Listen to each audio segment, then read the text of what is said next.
Kevin Jackson Radio Show. Welcome, everybody. Kevin Jackson here. It is the Kevin Jackson Show. Glad you're with me. The team is called the Rebels, and the band was playing Dixie. And these group of youngsters, high schoolers in the South, ran onto the football field holding American flags. And I'm sure you've seen the video of it. If you haven't, you should. It will bring joy to your belly, joy to your heart, joy to your mind to see these kids doing this. In fact, I saw another story where two black kids tried to take a knee in a high school football game. Coach kicked them off the team. Good for that coach. Hero to me.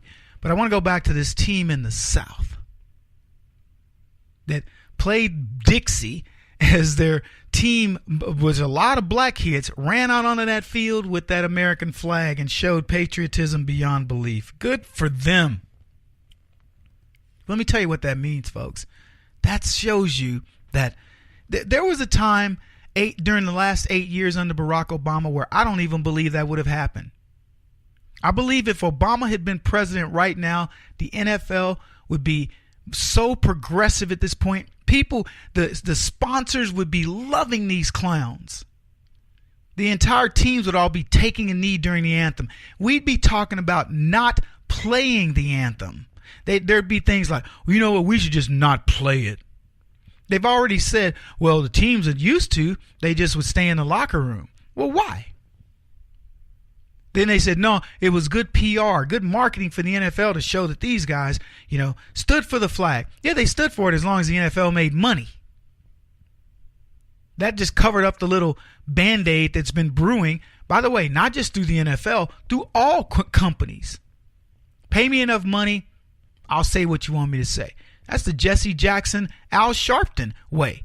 Pay people to be patriotic. Pay people to be, to pretend that they're, meeting compliance and all these other things. We shouldn't even have to. Look, you should be patriotic. You should be all about your company. Nobody should have to pay you for that. When I worked as an engineer, they didn't say, Kevin, look, you're a black guy. If you will really be, pro company and black and say something, we'll give you a $10,000 bonus. I mean, I'd have taken it, but I'd have been like, okay, if you want to give me this free money, because look, if I work for your company, I want to do the best. I have a guy right now, Kirk. He helps me with the radio show. We have a lot of people. You guys already know Brett. He co-hosts the show or guest hosts the show. And Kurt is a hard worker. Very Christian man. Was about to make it big in the music industry and stopped. Was opening for the biggest bands in America. And he stopped. Because he found God. But for him, we talked about this.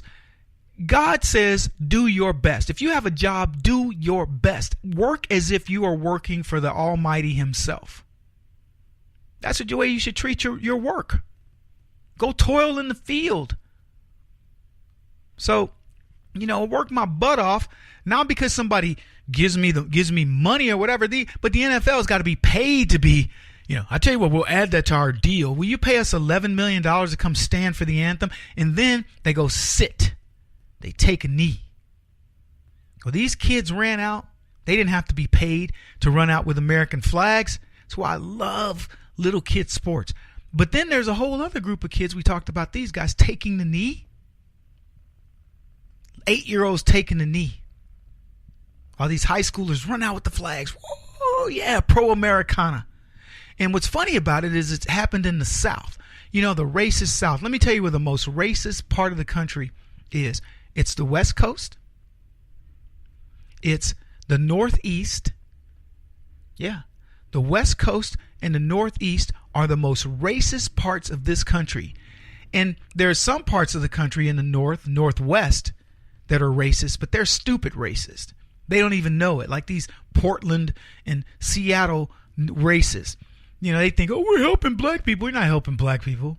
They think they are. In the North, they're just blatantly racist. Yeah, especially that Northeast corridor like D.C. and Baltimore and all that. They love their Planned Parenthoods in black neighborhoods. They love keeping blacks in complete and abject stupidity.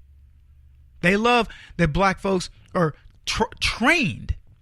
They're taught and trained. It's influenced. It is emphasized to be anti-American. They love it. Look at who's sitting on these football fields. It isn't some white kids that are going, I'm down with you, man. These white kids are looking at them going, what? These white players, these brothers are sitting down on that football field, trained, literally like trained monkeys to be exactly what Margaret Sanger wanted. She loves, if Margaret Sanger was alive today, she would be secretly meeting with Kaepernick, telling him, thank you, son. Thank you for what you're doing. You're doing exactly what I want you to do.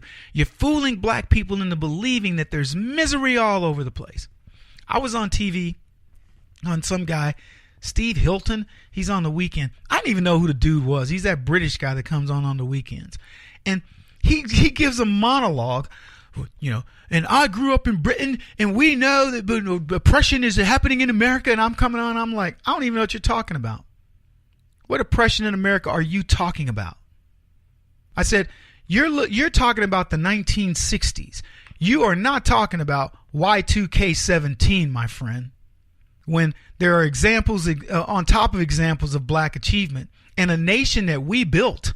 And you want me to feel bad about a nation that I built that you now live in? You wanted to come here from you're from England. You would think you're the cradle of civilization. You taught us about democratic republics. And so you're here now.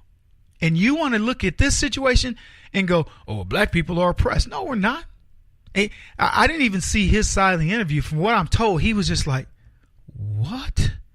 But I listened to his preamble and went, I don't agree with you. Because it was crazy to listen to this guy. So anyway, we got a lot to talk about. Obviously, the Vegas shooting will still be something we'll discuss a bit because we've got a bit more information. But that's not, okay, big deal. To me, there's so many other things to talk about under the backdrop of all of these things. And what's interesting about this Vegas thing is there is no color angle for the left. The only possible outcome in this story is the left ends up looking bad. If it turns out this guy is a Muslim, if it turns out that he is a Democrat, and I suspect that he may very well still be both of those. But if it turns out anything, he's bad. There's no upside for them because white people were killed by a white dude. The only thing they could possibly say is, well, Kevin, you've been talking about black on black crime. All right, there you go. This is the Kevin Jackson Radio Show. Do you owe back taxes to the IRS or state? The secret to avoiding the IRS nightmare is to seek professional representation. My friends at Security Tax Associates provide the most cost-effective and ethical representation in the industry while helping to avoid seizures, levies, and wage garnishments.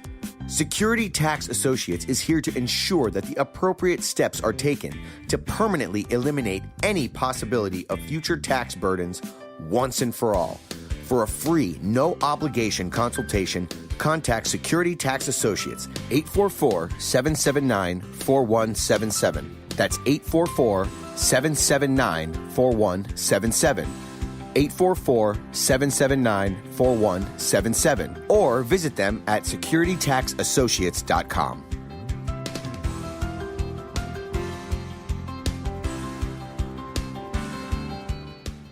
Beth Cook Moranville, author of Closer Than Your Breath, a book of hope. Hope, that wonderful, wonderful four-letter word that you may feel completely out of. I wrote this book to give you great hope. It's not too late. If fetal position is an all too familiar place for you, I understand. If the next 60 seconds are too long, this book is for you. Wherever you are right now, whether you're dealing with divorce or death or sickness, take hope. You are going to make it through this pain. Don't roll your eyes. I've walked this road and I know it. The best is yet to come. Closer Than Your Breath, a book of hope from author and speaker Beth Cook Moranville, can be found on Amazon.com or Kindle.com. For more information, visit closerthanyourBreath.com or on Facebook at Closer Than Your Breath.